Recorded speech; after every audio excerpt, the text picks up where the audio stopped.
Good afternoon, Matt. Yeah. Yeah, how are you? I'm great, knowing yourself. Yeah, absolutely buzzing. You must be getting excited because the Gigginstown House Stud, who you ride for, have got so many contenders for Cheltenham 2012. You're currently leading the title. You've got more cash than anyone in Ireland. Things are going very well. It's all money with you, Matt, isn't it? No, I left that to last, actually, Davy. I know it is with you, though. But you are doing well. Yeah, having a great time, thank God, yeah. A highlight so far of the season for you? One moment that sort of really rocked your boat? Jesus, there was a number of them really. But yesterday was pretty good, like, you know. What you're saying is you can only remember yesterday. Is that what you're saying? To be honest, yeah, we get a lot of bangs in the head, like, you know. Yeah, well, clearly from the picture we've put up. Look, let's chat. Let's chat seriously for a moment about some of the stars. Let's start with yesterday, last instalment. It was an impressive victory, Davy, and it was interesting seeing what Barry Geraghty said about the horse you rode yesterday, last instalment, in today's Racing Post. I don't know if you've read this, but he was very praised. He says, last instalment is the first novice I've seen in a long time who could be a Gold Cup horse for the future. He jumps so well, flowing over his fences, and is beautiful to watch. He must be a joy to ride. You can see what Barry wants to do if you have an accident in the next couple of weeks. He's desperate for that ride, but is he right? He's definitely right when he says it's a joy to ride. Like, you know, when you go out on a horse, the fairy tale is that he stands outside the wing at every fence and he wins the race, and really that's what it was yesterday, like, you know. How good is the form, Davy? Because he looks good and he looks determined, but you know, the other three weren't that far away from you. No, but if you look at the form around Leopardstown, forever and a day, a horse never really, like, bar Hurricane Fly, a horse never really dominates the race that much around Leopardstown. You can never really put a huge distance between horses, if you know what I mean. And it was over 2.5. I had to lob away there in front on my own, and I had no company, so I wasn't at any stage able to put a stretch on the race to get rid of the other horses, you know. Are you saying he'd be better over further? I'd be better. Oh, jeez, he'd definitely be better over further. He'd be definitely better in the more competitive race. And but again, like, he still has to come out of the race yesterday now, well, and get to Cheltenham, like, you know. So there's a lot between now and then, like, you know. I wouldn't be getting too excited yet, you know. Yeah, but you'll do that, Davey. You're worrying about things it's not worth worrying about at the moment. It's not your worry. He'll be there. Oh no, I'm not a bit worried about it. I'm just there's always be better off to be a bit cautious, like, you know. I mean, he wasn't a bad hurdler, but he's clearly a much better chaser. I mean, you know what it takes to win an RSA chase. Is he the real deal for the RSA chase?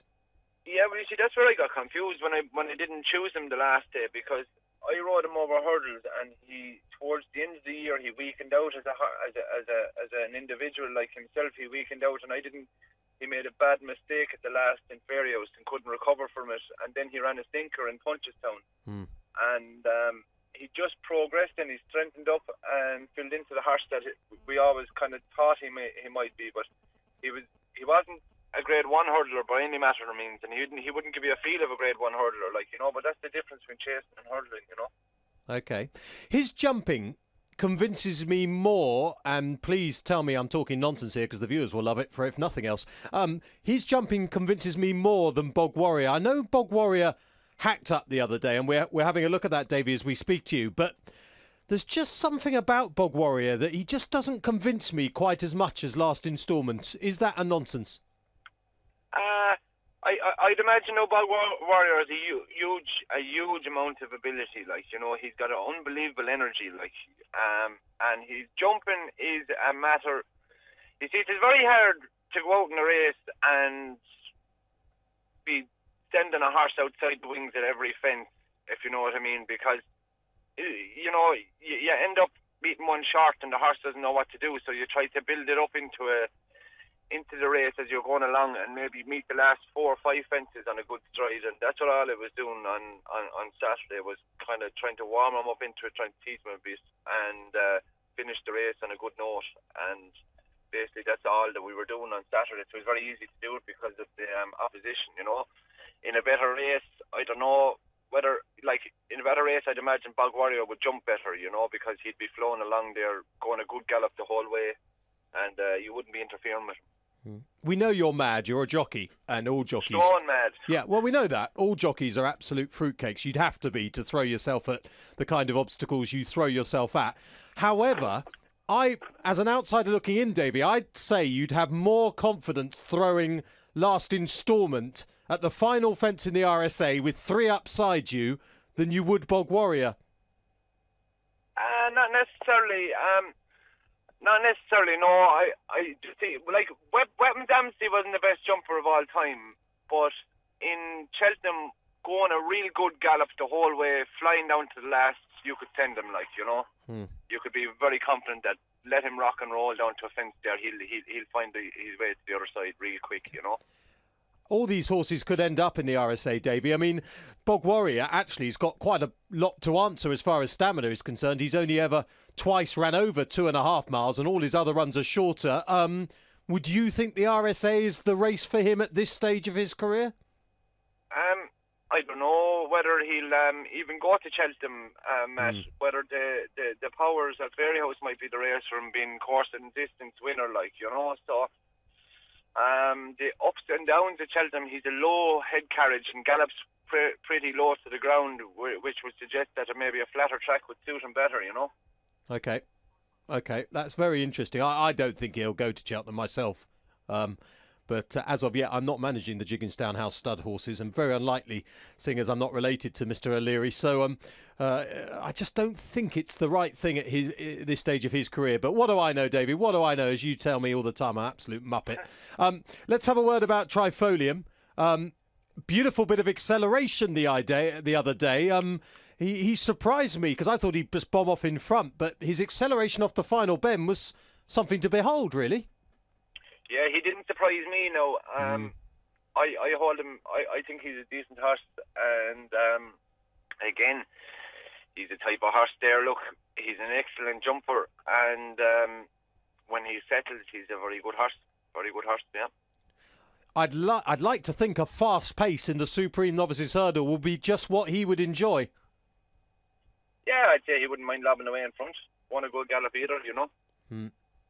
He seems to settle a lot better in front. He's won twice from the front, so that wouldn't be an issue either.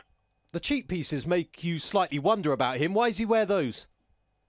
Only for one reason. He's jumping. He wasn't concentrating on his jumping in the early part of his career, and we knew he had a lot of ability, and it was very frustrating that he was getting beaten, and he was galloping out through hurdles, and Charles decided then, all on his own, to put the cheap pieces on him, and they made the world of it. Okay.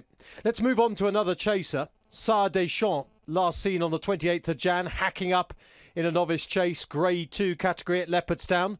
He's another one to put into the mix. How does he compare to the Bog and the Instalment? Oh, very exciting horse. Very lightly raced. His form at Grade 2 level, like, you know, so, and he does that fairly convincing, and you'd imagine he could step up to Grade 1 level, but he's a really nice horse. He's actually got loads of stamina, and he's a very easy horse to ride. He'd be an easier horse to ride over 3 miles than he would over shorter, but I'd say he still has pace enough for 2.5 or 2.5, you know. I loved his attitude last time, because there was a moment you were riding him along and it looked like we were going to have a sort of real finish with Fists of Fury and Hidden Cyclone. And then suddenly, halfway up the run-in, I don't know if you had time to actually say anything to the other lads, but it looked like you could be just saying, hello, I'm laughing at you lot now. Yeah, that was a bit of a... You see, he's a lazy horse, and I was always worried that the Sharks horse, John Hannon's horse, would get first run on me. So I didn't want to leave him off too far. And when I bent my knees on him to ask him to quicken up, he quickened up a little bit faster than I would have liked, and I ended up under heel. And then when I pulled him out, he sprinted down to the last and missed that. And then again, when I went for him again for the third time, he picked up again and went again. So that would always be, you'd have to be very, very impressed with that. Okay, we've got time to talk about 2 more. Let's start with Keita de la Roque. Do you still hold up Gold Cup pretensions for him? It's very difficult on their second season, like, you know, as a chaser to compete with the likes of Kato Star and the likes, you know. I'd say he's a high class horse. He's a high class horse. Whether experience and all of that will catch him, I don't know, like, you know. But he is a high class horse with a big engine, bags of stamina. Jumping an awful lot quicker than what he was as a novice, and going the right way. And I think Colin made the right decision not to run him there. If he's not happy with him, there's no point in him, because he would have went off short price favourite, like, you know. And if you weren't happy with him, there was no point in running him. Okay, and the final horse we've got time just to mention is a horse that I am keeping the faith with, Davy, despite the fact that you managed to get beat on it last time. Make Your Mark. I'm convinced this horse is a machine. Are you? Oh no. He's he's a very, very, very nice horse. He's got a huge stride, and he's very keen. Marvellous jumper. You would have thought, maybe getting the £10 off of Boston Bob the last day, that he could have maybe finished a bit closer, but the ground was very testing, and it was a big ask on his second run. So if Willie can refuel him up there and get him back to top form going to Cheltenham, I'd imagine there's no reason why he wouldn't be very competitive over in one of them races. Okay, 2 very quick questions from viewers. Actually, this fella might be related to you. He's called Crazy Joe. Crazy Joe says, question for Davy. What ground would Last Instalment want at Cheltenham? Again, you see, we're in a different predicament than you this year, and even in other years. The ground is very dry this time of the year now, and he's had 2 runs on what you might call reasonable dry ground, and I would like to see plenty of juice in the ground from him, to be honest. Okay. I just feel that he's a big old roundy old action. He handles it, but you can only handle it for so long, like, do you know what I mean? You can only get so many runs on nice ground. And because he's not what you'd call a good ground horse, but he does handle it.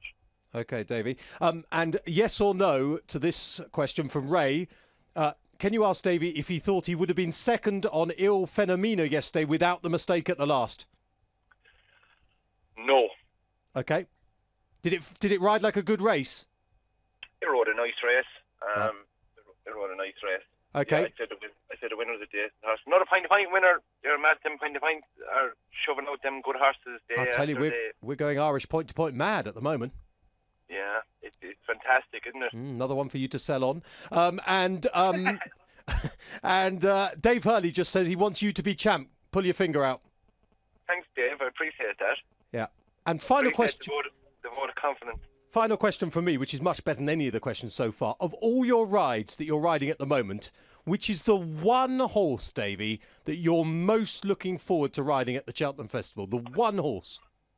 The one I'd like to snuggle up to. You snuggled up to a few. I would say it is a good question, a tough question. I would say maybe the likes of... No, just one horse. I can't wait for Quito to have a go at the good horses and just to see where we stand. That is such a rubbish answer. Yeah. You can't wait to have Quito in a good race. I mean, of all the horses you could have picked, you've picked out the one that cannot win. I'll rephrase my question because you've answered it so badly. Of all the novices you have to ride at the Cheltenham Festival, who's your favourite novice?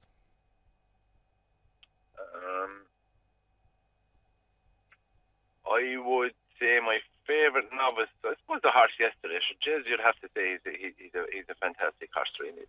Last Instalment, like getting blood out of a stone. Davy, always terrific to see you. Actually, we just had an email in today. I know you're going to be at the Stillorgan Park Hotel on March the 4th, it is, I think, so Sunday. So anyone who wants to catch up with Davy, get an autograph, sell a horse, or buy a horse off Davy, or indeed get some top tips, that is the place to go. Davy, thanks for joining us today. Good luck in the Jockeys' Championship. Keep it going. Right here, Matt. Nice talking to you. Take care, Davy. Bye-bye. He's a good lad, Davy Russell. Good